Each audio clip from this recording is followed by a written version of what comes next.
Hi! Tonight I'm gonna read a chapter in a book that I really like, but I've barely read it because of my laziness. Somebody gave me this book as a gift, I don't remember exactly, and I don't remember what occasion I received this book from that person either. But since I don't have much time because I'm occupied most of the time by my work, my studies, so I decided to make this as a podcast for myself.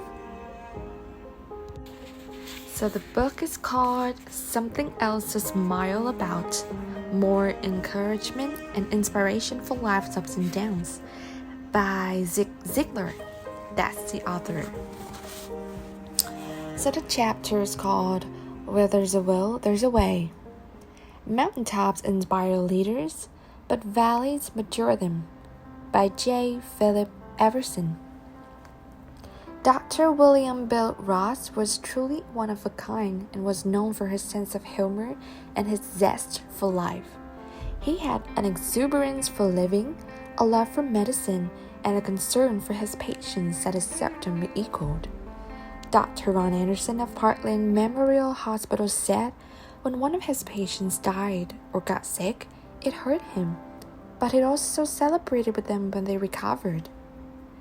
He was elected president of the Texas Medical Association in 1981 and received numerous honors and recognition.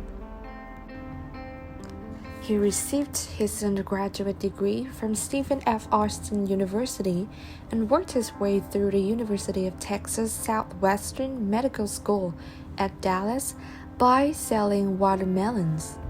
He interned at Parkland Memorial Hospital and later moved to San Benito, Texas. When he arrived, Dr. Ross was told there was not room for another doctor, but he chose not to take their advice to move on. He built his practice in a simple but effective way. On house calls, he would deliberately go to the incorrect house of the right side of the correct address and introduce himself. They told him where the correct house was, but he repeated the process at the house to the left of the correct one. 3 months later, he had a thriving practice. Dr. Ross helped build the University of Texas Southwestern Medical School at Dallas into a premier training ground for family practitioners. However, he is well remembered for his first day on the job. He arrived at the school wearing overalls and driving a pickup truck.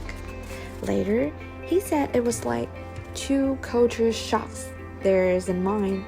However, behind that country demeanor were a brilliant mind and a commitment to medicine, wrapped up in a love for his fellow man, which made him a standout in the medical world.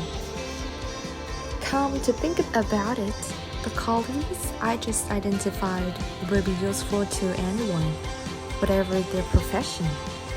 Even though people know how they're supposed to behave, sometimes they forget. That's why they hold church every Sunday. Well, that's it for tonight. See you again.